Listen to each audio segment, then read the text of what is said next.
there, everyone. This is Stephanie Mann at the Safe Kids Now show, and welcome. I am so excited today because I have a wonderful guest, and we worked together in 1985. Can you believe that? Time goes by, doesn't it? And she is a native of Washington, D.C., and she's a commercial realtor now in San Diego.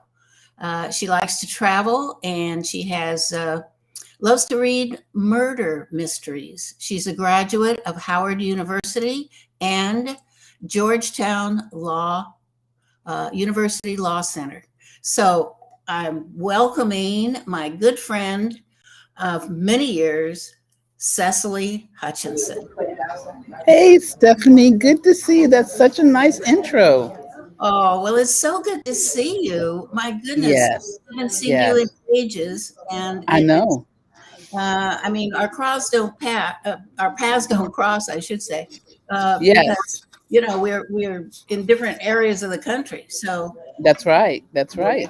it's And now nice. we're kind of switched. We swapped. Yes. Yeah.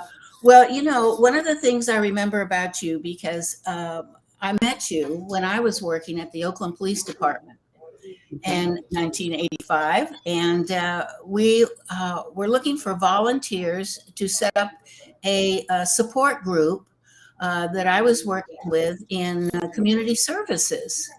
And Mhm. you came into the picture and volunteered and worked with us, which was very exciting because we had, how many people did we have in that group? I think 10? about 10. Yes. And you were Mhm. one of them. So one of the reasons I wanted you to talk today was because I wanted to ask, why did you volunteer? Uh, what motivated you, and why do you think it's important for all of us to volunteer for the community? So give us your Well, thoughts. I volunteered because at the time, Pastor Ernestine Reams was asked to be on the committee, and she asked me to represent her. And I liked Oakland. I was raised in Washington D.C., and I thought Oakland was a lovely city, and I couldn't understand why there was all this negative publicity. So I just looked at it as an opportunity to give Oakland a better face and to find out why was there so much crime and what could we do to lower it. Mhm. Right. And you're, I mean, not everybody does volunteer. Um, Mhm.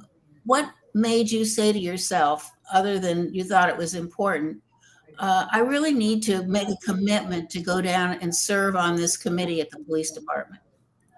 You Well, remember I that? had all yes, I remember. I've been volunteering since I was a little kid because I admire my grandmother. She worked and I was a 13-year-old and I couldn't get a job, so I got a volunteer job watching little kids.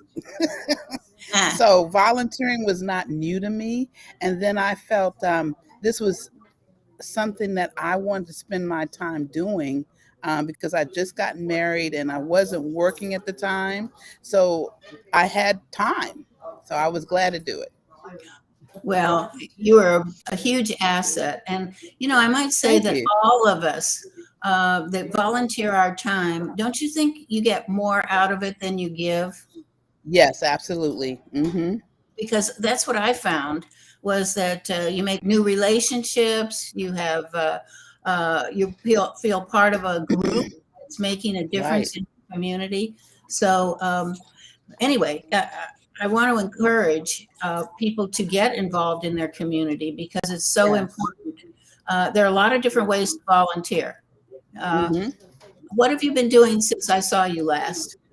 Well, let's see. I moved from Georgia to California. I'm glad to be back, and so I never lived in San Diego. So here I am. I've lived in Sacramento, I've lived in the Bay Area, and I lived in Los Angeles. And I said, okay, let me try San Diego, just because I was planning to sell houses in Malibu, but when the fires hit, I thought, oh no.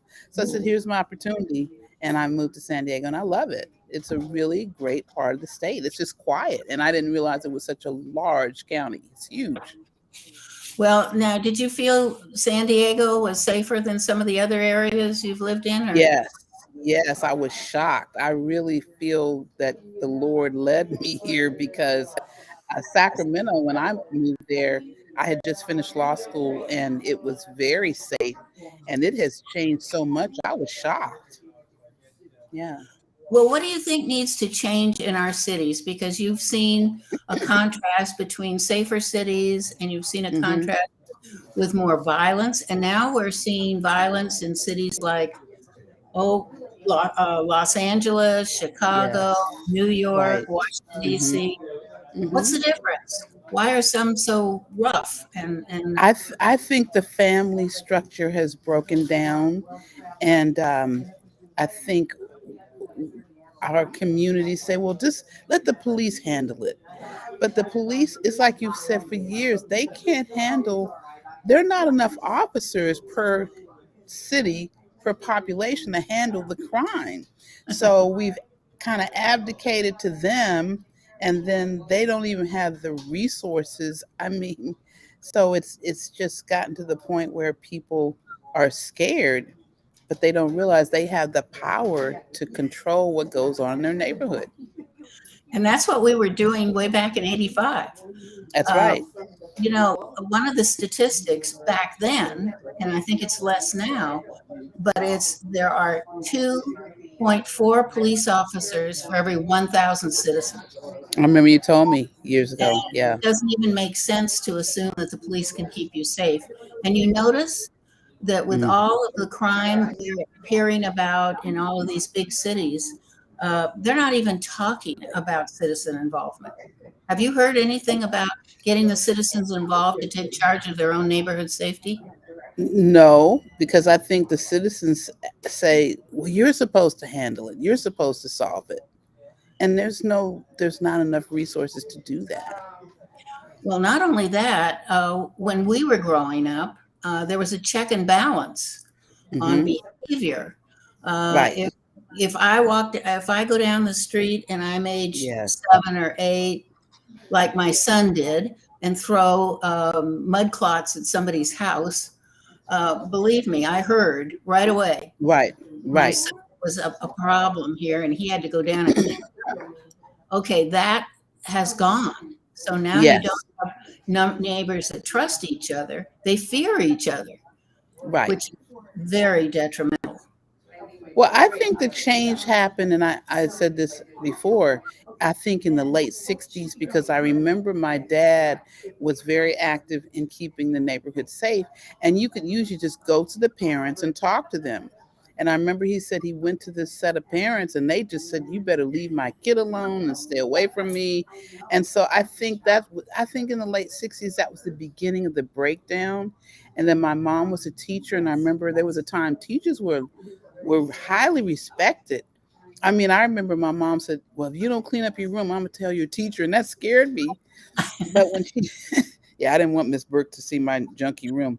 But when my mom said she was teaching somebody, and the parent came up to the school and just, lambasted her, and then the principal didn't back her up, and my mom was like, "Mm-mm," because it used to be the principal was right behind you. Yeah, Oh, yeah. Well, and it used to be that the schools also backed up the that's parents. right. That's And right. we're in a situation where we're seeing a breakdown between the school and the parents. But I think this is going to work in the favor of the parents because they're getting involved. Yes. Yes. I think if you want change, it's going to come from we the people. It's not Right. going to come from our politicians. What would you Hmm. like to add to that? Anything? Yes, I was very excited when I was invited to this event called American Heritage Alliance or something. It was in Dana Point back in June, and the Virginia politicians talked about how they took back their elections and put in people who were going to stop a lot of this craziness. And the parents are getting involved. They're running for school board. One guy said, "I don't care. I got fired, but I was determined to get this seat," and he did. So parents are saying, "I trust you with my child," and then I find out you're teaching them all this stuff. And a lot of the parents don't even know that their kids are being taught all this stuff, gender and racial stuff, because you just send your kid to school and you trust that it's going to be right. And parents are waking up.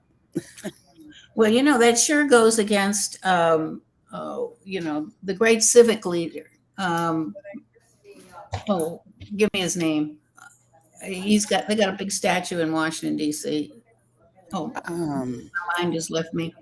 Anyway, yeah. Okay. he always said, he talked about peace and Yes. no racism. And the problem isn't racism, really.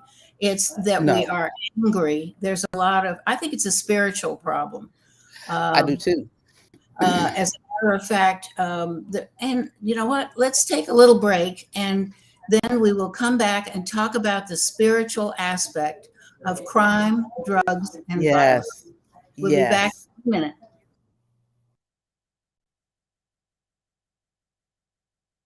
Tuck. It's handmade by myself, and you only can get it here, and it's patent, and it's only here at Rococo Design. It's like a regular pillow, or you can take the blanket out like so, fluff up the pillow, open up your blanket, wrap it around yourself, and then you can lay on your sofa and relax with your pillow throw and tuck. When you're done with it, just flip it over. When you don't want the blanket anymore, you just fold it over twice. Fold it over twice again.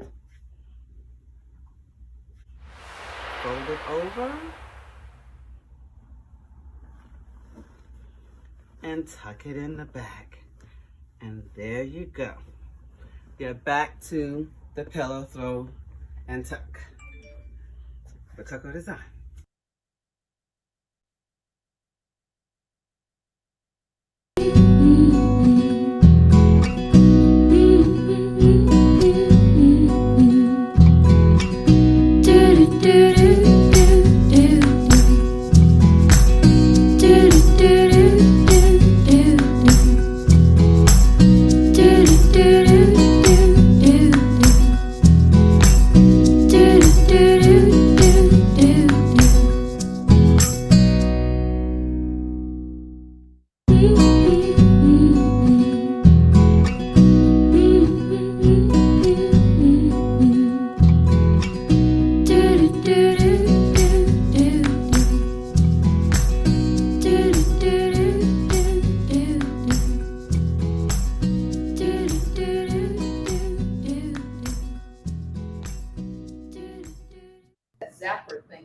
Hi, Hello. All right.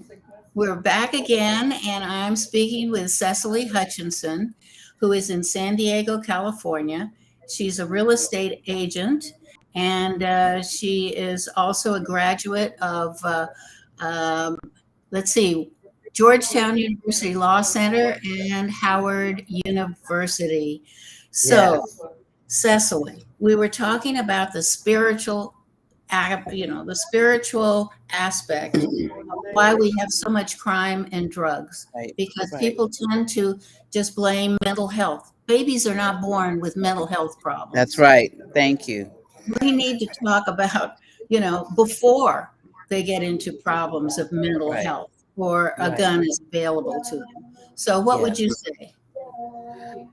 I would say you're spot on, because I was thinking back when I hear this mental health thing.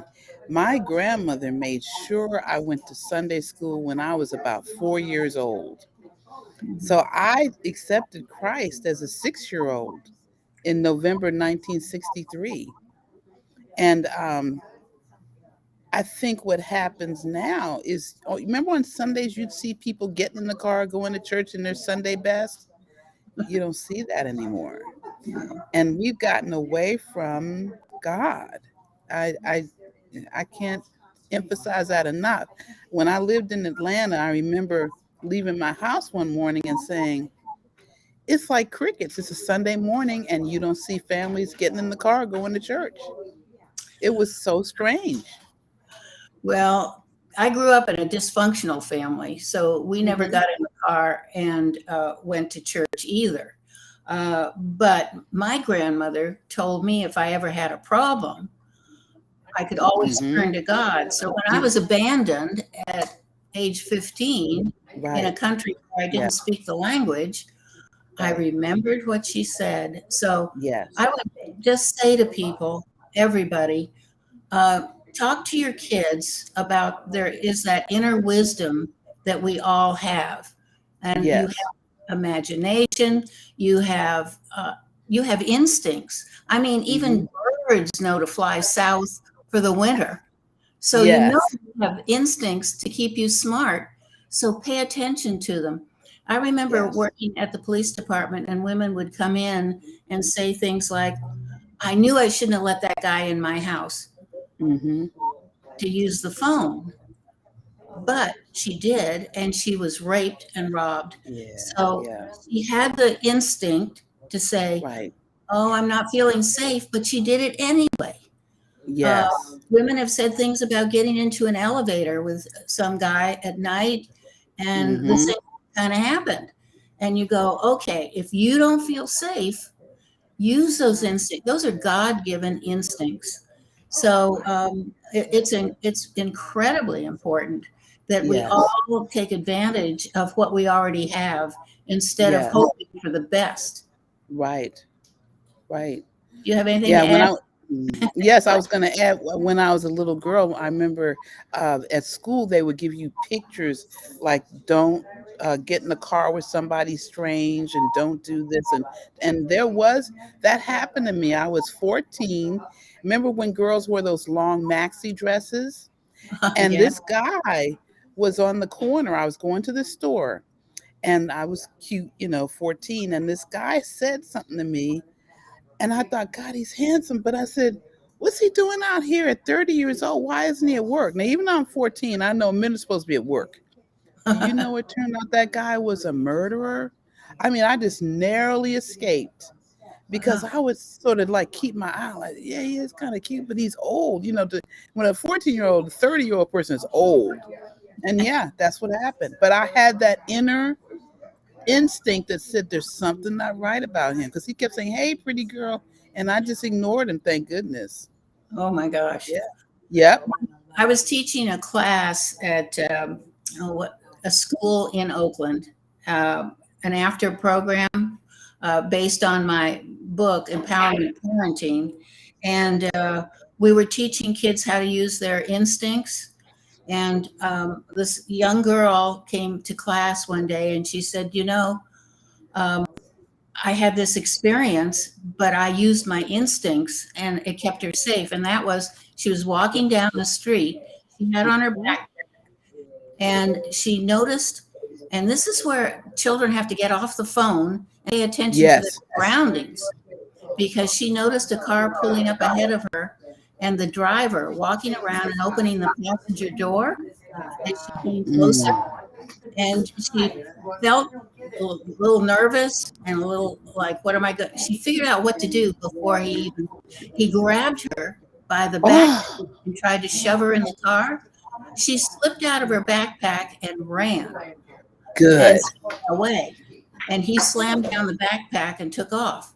I mean, that is a very close call. Yes. Yes. That's what I mean. Yeah. So teach your children how to Right. use their instincts, their intuition, and they have an imagination. We have children that have all Hmm. kinds of inner talents. And the biggest one is the conscience and the self protective conscience. If you feel Yes. you're doing something wrong, you probably are. So Yep. think That's right. twice before you do it. Because if you start shutting down that conscience, guess Right. what? Yeah.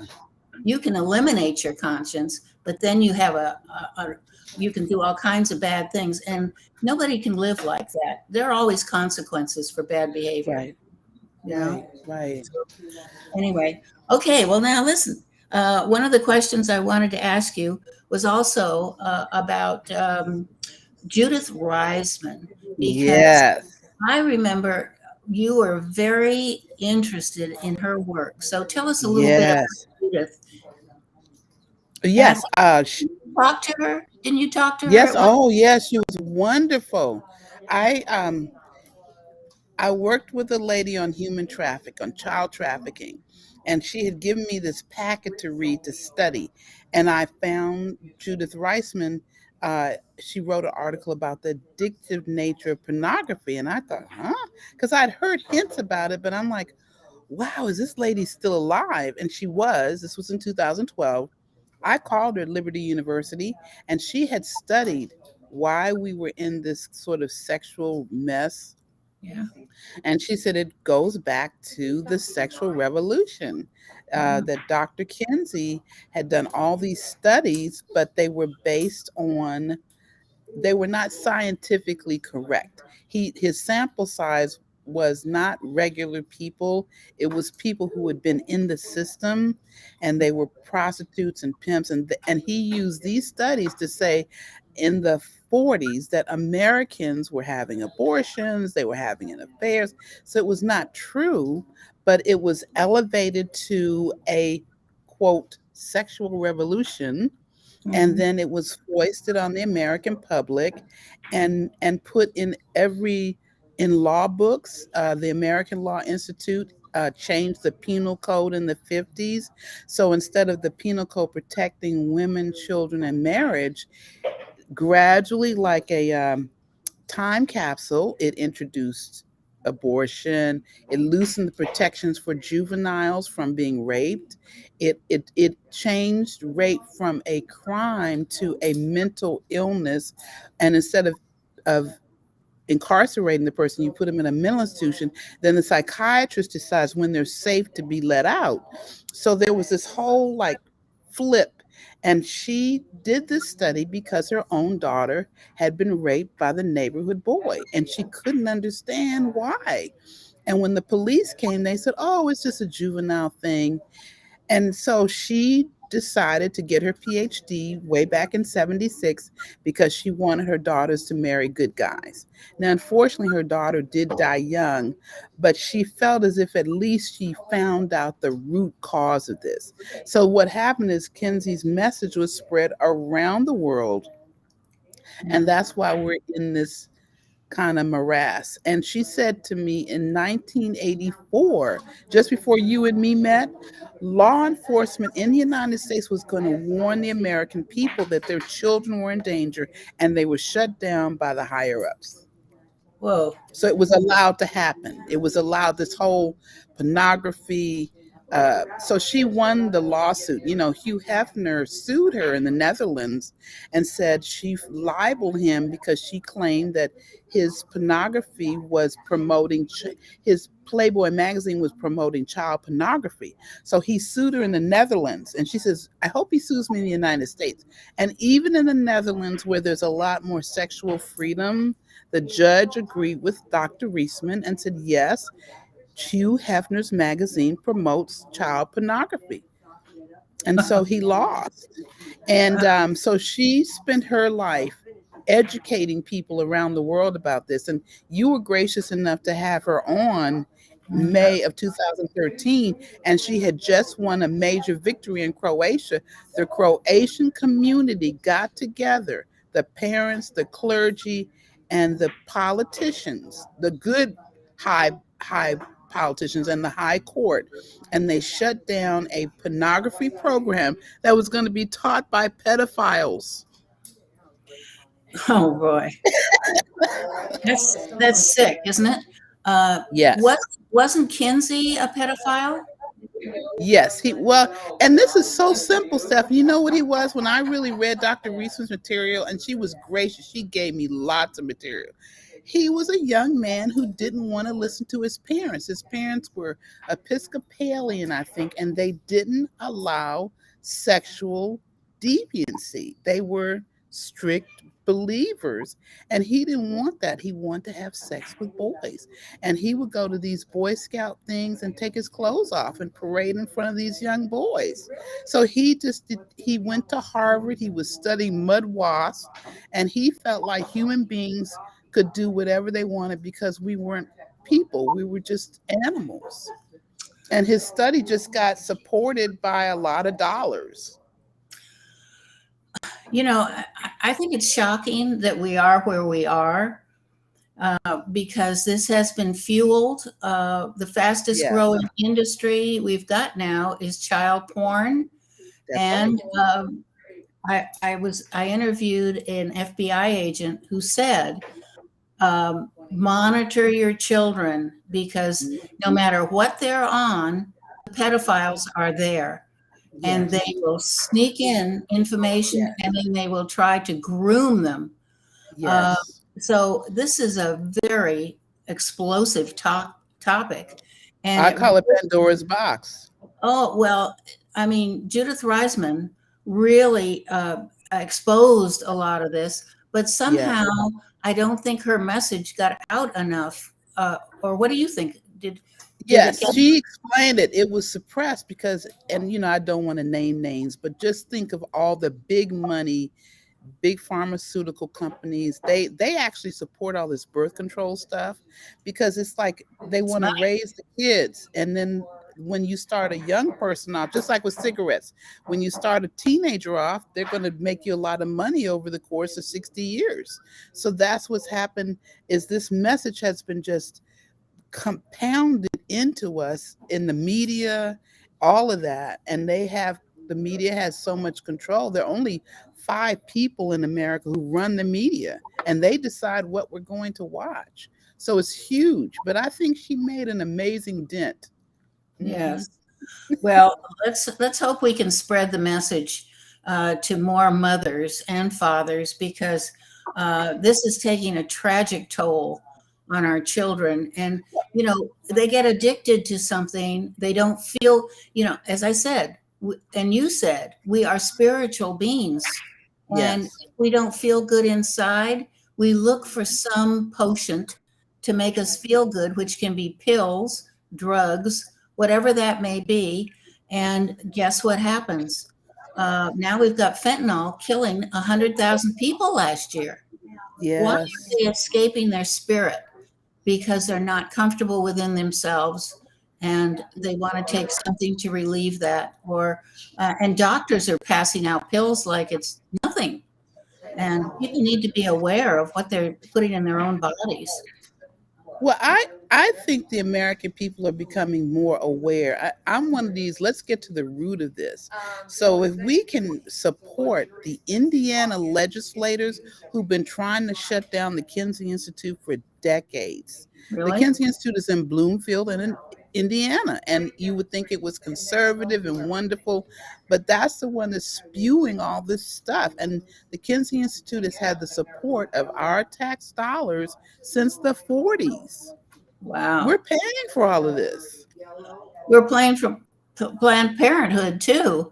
We're Yep, paying for a lot of stuff that a lot of Americans are saying, this isn't right. If you want to act in a certain way, that's up to you, but the right. taxpayers should be paying for it. Well, that's all it boiled down to. Kinsey actually it did studies. There's a table in his book on the human male, and it's a table of his studies of children where he says they were screaming and crying. He wanted to be able to have sex with kids, and his staff, he had sex with his male staff. So while they're doing the studies, they're having sex with the kids and the staff. So he just wanted to do that. Wow. Well, there's a lot of people that need to be informed about Yeah. some of the grassroots things that happen to put us where we are today. So, And then my last big fight, and you yeah. probably remember it, was in 2014 when the United Nations made the Kinsey Institute consultants worldwide on sex matters. And they didn't even report it out of committee. I mean, usually it's called UNISOC, but they deal with social issues. They're supposed to vet that stuff. Nope, they just got carte blanche, and the UN said, sure. You That was in know, 2014. we had a guest on our show that works with the UN, and she was saying very much the same thing you're saying. Yes. She's there today. Hmm. And she said what they are doing at the UN, Yes. scary stuff, because they seem to want to destroy our country. You destroy the family, and you make sex sound like anybody can. It's Yes. people need to take charge of their own lives because it's Well, it's very that's what Kenzie's thing was, is that we're nothing but really animals. So How sad. animals can have sex with, yeah. That's where the spiritual part is. He's taken it out and made it so that we can just do whatever we want. And he studied Aleister Crowley, who actually worshiped the devil. So it's actually a satanic thing. Yeah, I would believe that. Oh my gosh, like Mhm. anybody that's having sex with children or trying Mhm. to, it's pure evil. Yes. And we need. Yes. Well, anything else you'd like to add to this conversation before we go? Well, that we have the power through the Lord Jesus Christ to pray and to shut this down. All it is Pandora's box that's been unleashed with a lot of dollars. But we as a global society can say no more and take the money out of it. Absolutely. Well, Cecily, I want to thank you so much for joining me. Sure. I think this conversation is so important, and what you had to say is just anyway. I'm very grateful to see you Well, I'm grateful for you. Yes. Okay. and to enjoy what you as a person and what you've been able to do over the last years that we haven't been together. So thank you Yeah. for joining Okay. me. Absolutely. It's a pleasure and good to see you. And we lasted, isn't that something that's been what? Let's see, 1985, 37 years? Oh. Can you believe it? I was 27 years old and now I'm getting ready to be 65. Oh dear. Oh well. Yep. Time keeps marching. Okay. Well, thank you so much, Cecily. Good to Well, see you you. look terrific. You look very beautiful. Have a great day and thanks for inviting me. Yes. Okay, I just want to make an announcement about who we have next week. And I am so excited to tell you that Armand King will be with us next week. And Armand once did, he was he was selling children for sex. He was a sex trafficker. But today he turned his life around. He's got a new program that he's got going, but he's been doing a lot of good work for many years. So he's going to be with us next week, and we're going to be talking about what it takes to shut down sex traffickers. So join us. All right. Take care and love and peace.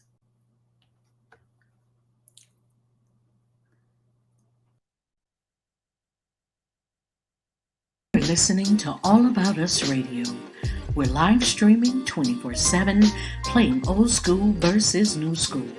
Follow us on Facebook, Twitter, Instagram at AAU Media, and visit our website www.aaumedia.com. Call us at 1-833-369-1444, extension 1, and leave us an inspirational message or request. You're listening to All About Us Radio.